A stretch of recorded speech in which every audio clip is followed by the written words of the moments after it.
Perempuan sendirian disebut dengan mar'ah namanya. Dari kata muru'ah. Punya dua arti. Satu, sosok yang senang tampil dengan keindahan. Muru'ah. Jadi kalau laki-laki senang dengan kekuatan, sesuatu yang nampak kuat, latihannya silat, latihannya ini, itu. Perempuan tidak. Senang dengan keindahan. Anda mau berangkat ke kantor, ada sebagian tidak tersetrika, Anda biasa. Tapi kelihatan istri, papa ganti. Setrika dulu. Anda berangkat ke masjid pakai pakaian biasa saja. Perempuan ikut pengajian, seragam. Arisan, beda. Penampilan, lain. Bahkan kadang-kadang sebelum berangkat, nanya dulu kepada Anda untuk minta pendapat. Papa, besok pengajian Ustadz Adi, kira-kira gaunnya yang mana ya? Yang hijau atau yang biru? Oh. Kata Anda, hijau bagus mah. Ah, kayaknya biru deh. Oh. Dia nanya, tapi udah punya jawaban. Itu masih mending kalau dipakai. Begitu keluar, kuning. Mantap. Gak apa-apa bu, normal namanya. Mar'ah yang kedua, awas, seperti mir'ah. Orang Arab mengatakan al-mar'atu kal mir'ah. Perempuan itu mir'ah seperti cermin. Makanya jangan heran kalau lihat perempuan senang bercermin. Dari rumah sudah berkaca, turun dari mobil lihat spion. Mau masuk masjid ada kaca, betulkan lagi. Wajar, standar. Tapi yang penting Anda tahu, sifat cermin itu punya nilai sensitivitas. Seperti itulah perempuan punya nilai sensitifnya. Misal, Anda punya cermin, Anda hancurkan, lempar dengan batu, pecah. Apakah bisa disusun lagi? Jangan salah, bisa. Cuma tidak mampu memantulkan bayangan yang sempurna. Sama persis dengan perempuan. Kalau dia terlukai, cepat memaafkan, tapi sulit melupakan apa yang dialami. Pasang status. Serius. Ada persoalan hari ini, rekening listrik 15 tahun yang lalu diungkit lagi.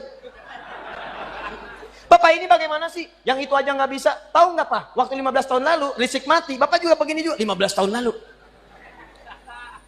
Tapi itulah keindahannya. Nanti gantian bu, tenang aja bu, ya kita masih panjang. Itu kalau sendirian, tapi kalau banyakan, laki-laki sama rijalun, perempuan mar'atun nisaun. Sampai turun surah An-Nisa, surah yang keempat. Apa artinya nisa? Bukan, bukan perempuan, bukan wanita. Perempuan. Surah ibu-ibu, mama. Apa diantaranya yang paling penting? Ayat 34, paling kiri sebelah atas. Kenapa disebut dengan An-Nisa? Dari kata nasa diantaranya. Sifat yang mudah kemudian tersentuh dan mudah mencurahkan apa yang dirasakan. Suka cerita. Suka cerita. Dan kadang-kadang yang diceritakan hal yang seharusnya tidak dibuka. Kata Allah, "Fassalihatu qanitatun, hafizatun lil ghaibi bima hafizallah." Perempuan salihah itu taati Allah dengan menaati suami pada yang baik-baik. Yang kedua, jangan membuka aib keluarga pada orang lain setelah Allah menutupnya. Jadi kalau Anda tidak buka aib di rumah tangga, tugas laki-laki, tugas perempuan sama. Jangan buka aib. Sepanjang tidak dibuka, Allah tutup sampai dengan kiamat. Kata Nabi, ada kejadian malam hari, maka selesai, siang jangan terbuka. Ada kejadian siang hari, selesai, malam jangan terbuka. Allah akan tutup sampai kiamat. Tapi kalau ada aib rumah tangga terbuka, keluar. Maka kata Allah, jangan salahkan yang menyebarkan. Kamu sendiri yang salah. Saya sudah tutup, kenapa kamu buka? Bima hafizallah. Allah yang tutup, kalian yang buka. Nah ini kadang-kadang tidak sadar. Karena perempuan punya sifat berbagi, suka cerita. Sependiam apapun kalau sendirian. Kadang-kadang kalau sudah bertemu temannya, kumpul cerita. Sifatnya pengajian, begitu kumpul bertemu dengan kawan, mulai bertanya, "Ukhti apa kabar?" "Baik." "Sehat?" "Sehat." "Suami bagaimana?" "Di situ masalahnya." "Masalah." Ih, nggak nyangka ya? Nyangka. Kumpul. "Ada apa? Ada apa?" Yang satu misah. Saya tidak mau lah." "Kenapa?" "Tidak, itu dosa. Jangan seperti yang itu ya. Itu tuh begini. Nah, sama. Itulah humazah. Humazah. Sejak dulu sudah ada. Dari sejak zaman Nabi Yusuf. Nabi Yusuf itu anaknya Nabi Yakub. Nabi Yakub anaknya Nabi Ishak. Nabi Ishak anaknya Nabi Ibrahim. Dari Sayyidah Sarah. Dari sejak dulu sudah ada perempuan yang suka kumpul-kumpul. Suaminya sibuk kerja ngumpulin harta. Perempuannya kumpul-kumpul. Saking kumpulnya itu sibuk membicarakan orang lain. Ada yang ganteng dibicarain. Nabi Yusuf ganteng dibicarain. Iya ya, ganteng-ganteng Nabi ya. Iya, orang sekarang ganteng-ganteng serigala. Dulu ganteng-ganteng Nabi. Ngobrol, ada. Cuman buat ngobrol doang, duduk, datang ngobrol, minum, pulang lagi. Mazah. Jeng, bagaimana bisnis suami? Begini. Ih, kok cuman segitu ya? Kita mah kemarin dapatnya suami lumayan loh, 10 kali lipat dari yang kamu dapatkan. Cuman gitu doang. Mazah. Alladzi jama'a malahu wa'addada, yang suaminya sibuk cuman ngumpulin harta dunia saja, nggak pernah mikir akhirat. Bekal akhirat nggak ada. Nanti kita akan lihat apa bekal akhirat. Nggak pernah mikir, yang penting dunia. Kerja, harta, rumah, mobil, uang, dolar, semua kumpulkan. Maka yang seperti itu kata Allah, kamu mesti ingat ya, orang yang sudah berpikir begitu saat di dunia, saya akan siapkan neraka paling spesial saat di akhirat. Namanya Hutamah. Neraka Hutamah ini beda dengan neraka biasa.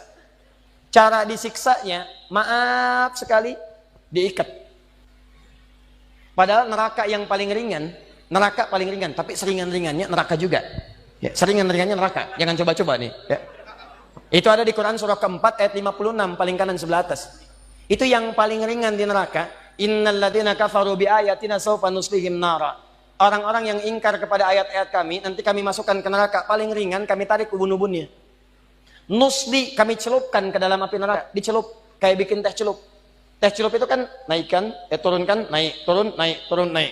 Jadi ada orang yang paling ringan masuk neraka, ditarik ubun-ubunnya, kemudian dimasukkan ke neraka, celupkan. Begitu dicelupkan, hancur semua, angkat lagi. Ya kullama nadijat juluduhum baddalnakum juludan ghairaha. Begitu hancur, diangkat sembuh lagi. Hancur, angkat sembuh lagi. Hancur, sembuh lagi. Sekali celup, 1 harinya 1000 tahun. 1 detiknya 48 hari. Kalau pengen coba silakan aja. Tapi diinfokan supaya kita jauhi. Cuma ini nggak diikat, artinya apa? Begitu dicelupkan dia merontak, masih bisa bergerak. Cuman tidak bisa mengelak. Tapi neraka yang ini, bagi ahli dunia yang nggak pernah mikir akhirat, dia tidak akan pernah bergerak sedikit pun. Karena Allah akan mengikatnya. Fi amadim mumaddadah. Jadi bukan begini, tapi diikat begini. Cara untuk menghukumnya, dibakar dari ujung kaki sampai otak yang paling dalam. Cara membakarnya, kalau mau diilustrasikan, dilas sampai matang dalamnya. Misal dari bawah bagian kaki, jempolnya dulu. Kalau jempolnya udah matang, baru sampingnya. Udah matang, naik lagi ke atas. Bayangkan, kalau dimasukkan keseluruhan, yang sakit langsung semuanya. Tapi yang ini tidak. Biar sakit dulu. Bukankah sakit di bawah kerasa ke semuanya? Sakit, terus sampai naik ke atas. Allati tattali'u 'alal afidah. Afidah jamak dari kata fuad. Fuad itu otak yang merencanakan. Nih, kata Allah seakan-akan ingin mengatakan, apa isi otakmu di sini? Saya bakar sampai ke dalam otakmu. Otakmu isinya apa sih? Orang sholat, kamu nggak sholat. Orang ngaji, kamu nggak ngaji. Orang puasa, kamu nggak puasa. Kerja lagi. Apa isi otakmu? Saya bakar sampai ke dalaman yang paling dalam. Nih. Awas, hati-hati. Dan sifatnya muqsadah. Muqsadah itu sudah mengintai. Jadi kalau ada orang bercita-cita cuma dunia saja, itu nerakanya sudah mengintai. Nih dia teman saya nanti nih. Paham? Ini bagian yang pertama. Karena itu, saya ingin ajak Anda semua, jangan cukupkan hidup kita visinya cuma sampai di sini. Contoh paling gampang ya, paling gampang. Kuliah hanya untuk dapat ijazah, itu dunia. Kuliah hanya untuk dapat kerja, dunia. Nikah hanya untuk bisa mengeluarkan hasrat seksual, dunia. Dapat handphone hanya untuk pasang status, dunia. Maaf, dapat pakaian hanya untuk tampil mewah gaya, itu dunia. Kalau Anda ingin siapkan sampai bekal yang terakhir, dan ini bagian akhir pembahasan kita, Ustadz, saya tahu saya akan meninggalkan dunia. Saya pengennya, semua bekal saya bisa dibawa ke alam kubur, sampai dengan ke akhirat. Bagaimana caranya? Bahkan kalau Anda berhasil menyiapkan cara ini, jangankan sampai ke akhirat, Anda meninggalkan dunia, langsung disambut langsung oleh Allah, melalui nikmat-nikmat di alam kubur yang lebih banyak daripada nikmat dunia. Yang kalau Anda dapatkan nikmat di sini, ini belum ke akhirat. Anda punya bekal akhirat di alam kubur sudah dimuliakan. Dunianya ditinggalkan, tapi Allah berikan nikmat akhiratnya dan diberikan pendahuluan di alam kuburnya. Saking dahsyatnya, ada di antara mereka kata Allah, yang kalau bisa, artinya nggak bisa. Kalau mereka mampu, mereka akan balik lagi kepada keluarga yang sedang nangis, yang sedang sedih. Kata mereka, kalian jangan nangis ya, jangan sedih, jangan takut. Kalau bisa, cepat ke sini. Di sini lebih enak daripada di situ. Silakan lihat anak-anak Palestina. Sekali-kali perhatikanlah mereka. 4 tahun, 5 tahun, tiba-tiba ada yang wafat di antara mereka. Lihat wajahnya. Apakah ada wafat di antara mereka yang wajahnya sedih? Tidak. Senyum, bira. Perhatikan jika seseorang wafat, maka keluarganya, Allahu Akbar, ada yang memberikan manisan, ada yang memberikan gula-gula, dan mengatakan Alhamdulillah, mereka sudah menerima janji Allah, tinggal kami menyusul mereka. Bagaimana punya kekuatan seperti itu?